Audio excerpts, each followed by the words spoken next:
Hello and welcome to another episode of Talking Sharks, the only show dedicated to the biggest rugby club in the North West. Well, our guest this week is Stockport Express reporter and Sharks expert Jenny Dixon. Jenny, thanks a lot for joining us. So let's start with the Sharks game at Kingston Park. What went wrong against that game against Newcastle? Yeah, can you believe that they lost again? I mean, it's a Kingston Park hoodoo. You just can't get through it. It's just one of those grounds where they can't seem to win at. The only ground that they've not won at during the Premiership era. I mean, it's a difficult one. What went wrong? Well, they didn't score enough tries is the obvious answer, but they just didn't seem to have it within them. There were too many knock-ons, there were too many penalties given. It was just a case of Toby Flood was lofting high balls and Sharks just weren't underneath them as fast as the Newcastle team were. And it's one of those places where they like to play a wide-open game. Yes, they've got some of their best backs away, but it didn't seem to trouble them. The wind played a massive part as well. It always does at Kingston Park with that ground, with all the open corners. Toby Flood has to be credited for his kicking. He did kick extremely well, but was it simply down to him? I mean, I've heard Kingsley say the wind played a big part as well. Can that be? You can't say the wind, really, because in the first half, certainly, I thought Sale did quite well to keep it down to 11-5. Because the wind was against them and it was in Newcastle's favour. However, in the second half, when Sale should have been sailing through with the wind in their favour, they didn't take nature's advantage. And it was just a case of Flood was probably more used to the wind as well, because obviously he's playing there all the time and obviously he knows exactly where to punt it if it's like that. And Chris Jones, he had a yellow card in that time that he was in the bin. Newcastle scored 2 tries. Yeah, they scored 12 points, and unbelievable that you can allow that to happen, really, and that it was a fairly unnecessary sin binning as well. It was in the middle of the pitch. It wasn't like desperate measures where, you could lose the game on that try just near the end. Sometimes you kind of think, I wish some of the players had done that in previous games. It was unnecessary. It was a moment that he definitely regretted. I've seen the picture of him and he was just head hung. He knew he'd done wrong, and as soon as that happened, Sharks went from within 6 points to within 18 points, and how you come back from that is just incredibly difficult. If Hodgson had a better game, if he'd been on form with these set pieces, maybe converted a couple of tries at least, would he be in France now? Well, it was only one misconversion. He didn't have any missed penalties because we didn't get any penalties. That's how much on the sort of negative side of what Sharks were giving away penalties, but they weren't getting any for themselves. So not necessarily that his kicking game was terrible, that, like I say, the wind played a factor. He did all right, really, considering he must be rusty and he's not had that much game time. It was the players around him who had to step up, and they just didn't. I mean, there was just too many errors and just not enough support for him. You just think that there was so much more they could do with that game, and it would be unfair to lay the blame at Hodgson's door. Well, thanks very much for that, Jenny. That was the view of the journalist. But what about the Sharks boys? We caught up with them after training. We played very well. We had a good start. But yeah, they just used the conditions well. It was very windy up there, and we came out second half. They obviously had a game plan. They was playing against the wind in the second half, and they just kicked well. And we must have had 30 line-outs, so we was getting quite, a bit predictable in the line-out. So they just put massive pressure on us, and it was a tough game. Personally, I sat in the change room at half-time thinking, yeah, we're really in this. We might only be keeping the score within 6 points with such a strong win behind them, and then it would be behind us in the second half. I thought, it was at least a 20-point win. But, fair play to Newcastle. They played the conditions very well in the second half. They used the bomb very well. Our receiving of the high ball wasn't great. Our line-outs fell apart a bit as well. It's hard to build off a platform if you haven't got one. So everything was going well. We scrum well. Line-out, was great in the first half, and we had them under the cosh really. But like I say, they had a good game plan, and it worked for them. There was a belief that the team was very strong, and we scored 2 really good tries. We built the phases up and managed to break them, and we knew where we were going to hit them, which was out wide and through the centres. And we scored 2 good tries doing that. We just need a bit more ball and a bit more control, and maybe control the game a bit more, and we can build a heavier scoreline which can compete with the likes of them. The defence was outstanding, I thought. We kept smashing them back, and they was running at us all day, and the defence was very good, and our attack as well from last season was, to say it was our first game, I thought was very good as well. And we just build on this. We've got a good training week ahead of us this week, and we just build on it. We've got a couple of tweaks here and there, what we need to iron out, and then we're ready for Bristol weekend. Well, we hope that 15th times brings the Sharks a bit more luck, let's say. Let's talk about the games from the weekend, the other Premiership games. 2 big games at Twickenham. We'll start with Wasps and Saracens. Wasps, European Cup winners, losing to Saracens there. What do you make about that result? Yeah, it just proves to you that it doesn't always go the way you necessarily expect it. Saracens have always been a force, though, and one of those teams that can kind of turn you over, and you don't necessarily think about them as massive players, but certainly Wasps and Saracens, it's one of those games, and it's one of those big clashes, and these are the opening games of the season. It could say a lot, but it could also mean that the Premiership's just as tight as last year. Ivana Kolo, coming from Bradford Bulls, scored 5 tries on debut. It's got to be a record, that. Well, you'd think so, certainly, wouldn't you? I mean, it's one of those things where league players can either jump into it or they just sort of do a Farrell and don't quite get there. If you're a good runner, like, say, Jason Robinson was when he came into the game, if you can get through that gap in league, you can get through that gap in union. It's one of those things, if you've got the lines and if you've got the players around you, he's going to be massive this season. It's brilliant. It's really exciting for them. Champions Leicester, they've beaten Bristol, no surprise there? No, not really. Leicester are one of those teams who very, very difficult to beat. Are probably favourites again to win the Premiership this season. They did so well last year. They're a difficult team. Even during the World Cup, they're obviously a difficult team. Bristol, however, they're not necessarily one of the sort of top teams. They finished 3rd last year, which kind of surprised everybody. It doesn't mean that the same will happen this year. There can be trip-ups and things. But who knows? I mean, I expected that result, though. Well, thanks very much, Jenny. That's about all we have for this half. But coming up after the break, we have all the action from Hayward Road, where Sale FC welcome Burnage in their first home game of the season.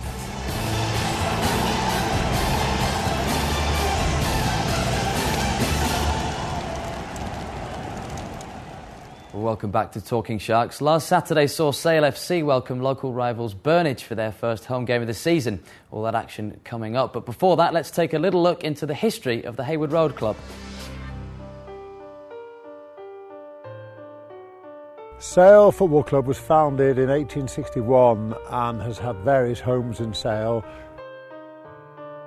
We've had 3 homes, and our permanent home for the last 100 years has been Hayward Road, which we celebrated 2 years ago.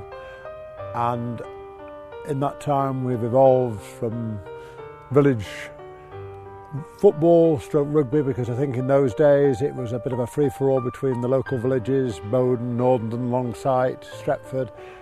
And if you look at the history of the club, we've developed and we have tried to play the highest possible standard we could, and we enjoyed great success through many periods. Obviously the war years interrupted, but that happened to every club. We're very pleased to announce about 18 months ago that the Sharks have returned to train and use this as their base training camp. We're delighted with that. I think it gives us, well, not only an income, but we also had to, which we need to generate, but it also gives us a true relationship, because the Sharks did evolve from us, and I think Josh Baxendale, who's now coaching, was the last Sale player, or Pete Anglesey, one of them anyway, was the last person to play for the amateur and then for the professionals. We're hopeful. We won our first league game, which was at Hoylake, which at one stage I thought we were going to win comfortably. Then at the end we were lucky to get away with it. I think there's 4 sides I think we've got to beat. There's Wimslow and Bowden, who came down from the level 6, Northwest 2, and there's Burnage and Wirral, who basically last season, I think we got the slight edge on them both, the 4 sides, which theoretically should give us a lot of problems, but there's always one side that comes up and spanks you, and which you didn't expect. So you've got to concentrate and play each game as serious as the ones you think are going to give you problems.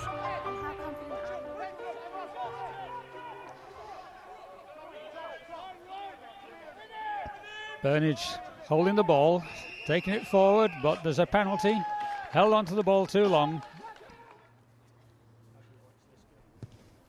A longish kick, it looks good. Has it drifted? No, it's gone over. 3 good points there. Good kick by Hardy. The ball goes out wide now. Long ball across the flank. But the Burnage man was up very early.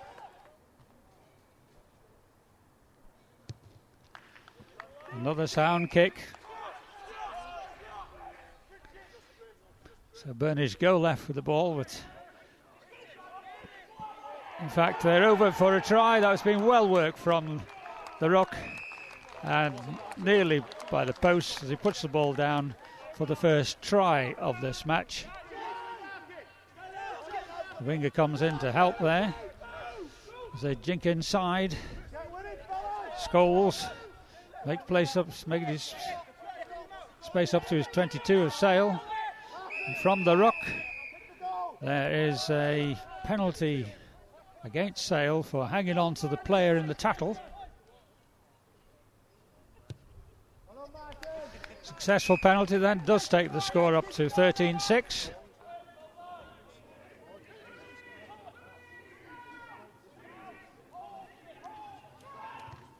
From the scrum, the ball is charged down and a try conceded by Sale. That really does now extend the Burnage advantage. A long kick from Burkitt from the far touchline. Great kick. Adds another 2 points.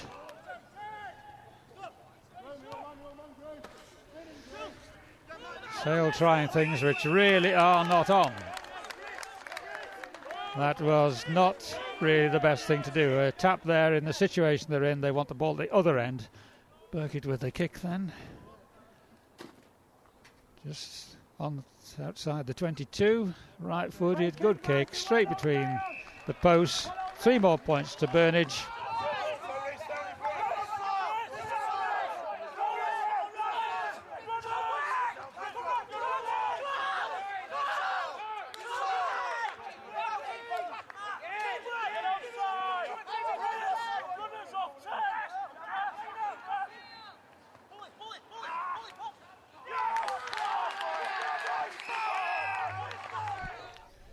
In fact, it's a throw to Burnage.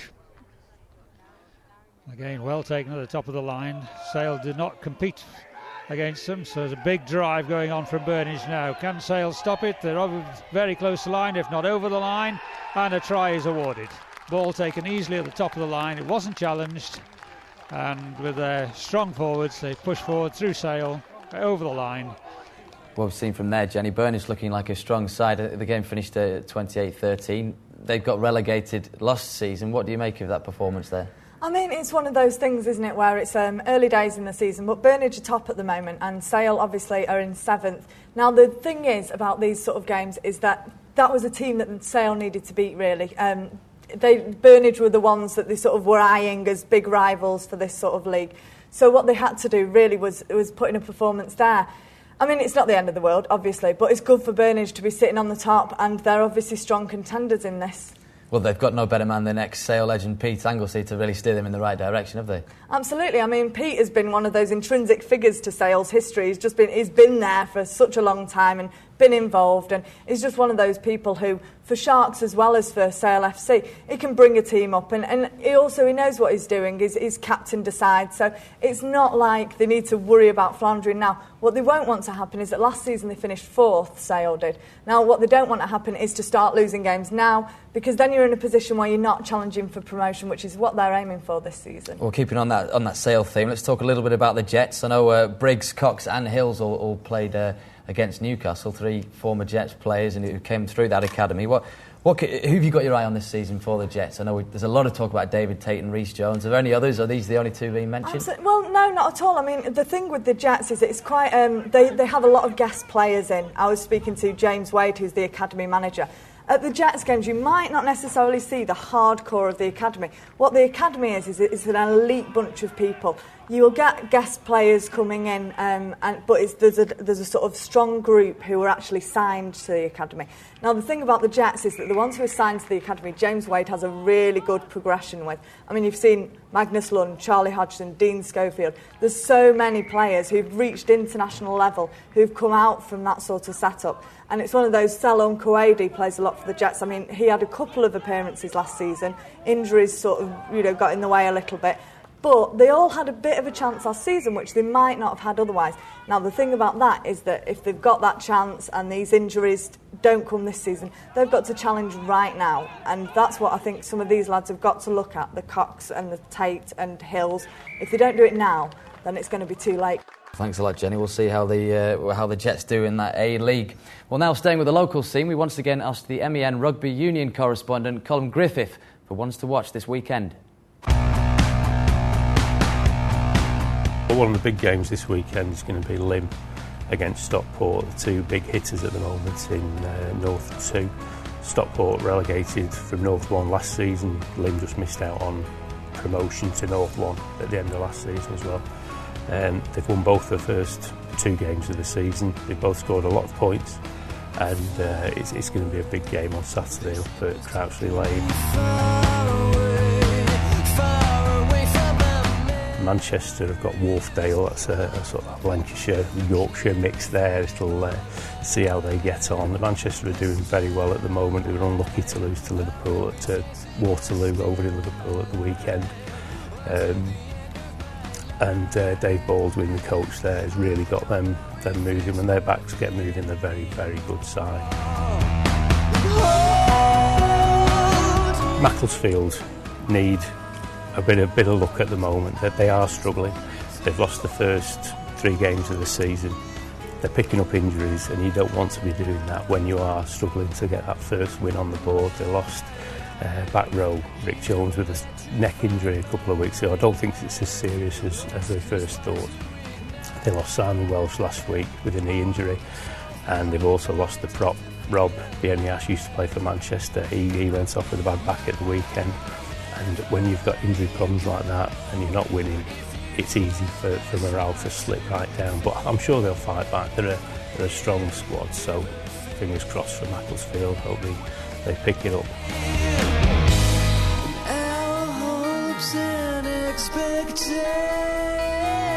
The other games maybe to watch out for will be Eccles down in North Lancs 1. Top of the table after the first 2 games. They're playing Burnley. They'll be looking to keep that going. And also in North Lancs 2, you've got North Manchester are playing Bury. That's top and second. So hopefully 2 local teams fighting out at the top of any division is always good news for us in the region. So well, best of luck to both of those 2. Thanks a lot for that, Colin. Be sure to get down and support your local team. Well, here, Jenny, we're going to be talking about the Bristol game. It's a massive game for Sale. They've got to get up to a good home start, haven't they? That's important. It absolutely is. It's crucial that. I mean, you saw last season, as soon as they lose confidence and as soon as the heads go down, it spirals for teams. Edgeley Park was a fortress when we played the championship and won the championship, sorry. That is important. We need to get home wins, and the away ones, there's going to be a couple that you lose out to, and when there's a hoodoo, then you're going to lose out especially. But home games are very, very important. I mean, it was 10-6 last season, so there wasn't a lot in it. That was Bristol grinding out a win. We've got to start grinding out wins, and we've got to start making an effort before the very end. I mean, against Newcastle, right at the very end, we were suddenly sparky, looked like we were going for the try line, too late by then. And what about the danger men for Bristol? We know Sean Perry and, of course, Mark Regan are at the World Cup. Who should we be looking out for here? Bristol's very much one of those odd teams where, unlike places like Leicester and Wasps, you don't necessarily get the massive stars.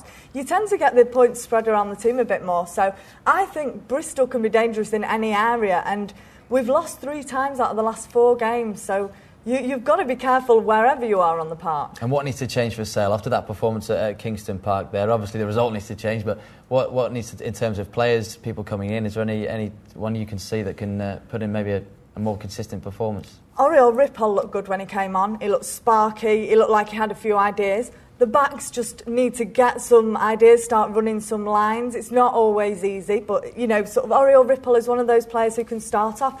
Foden, to be fair, played for the first time at full-back against Newcastle. Under the high ball, not fantastic. But I thought he did some good stuff, so I'd like to see him still in the back 3, Oriel Ripoll possibly on one wing.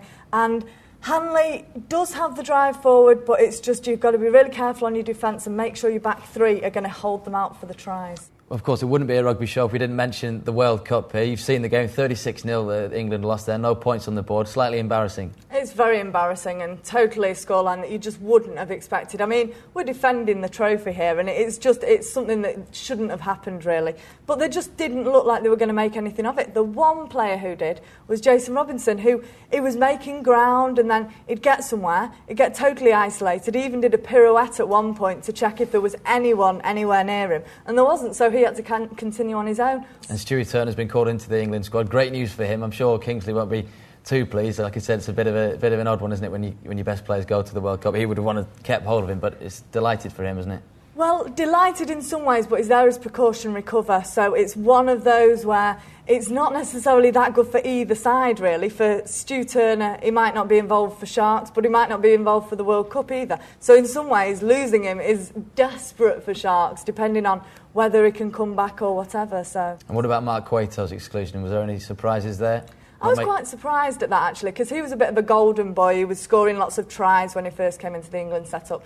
They're saying that he maybe hasn't got the confidence or whatever. I don't think that's really necessarily an excuse. I think they're looking too far towards the safe option.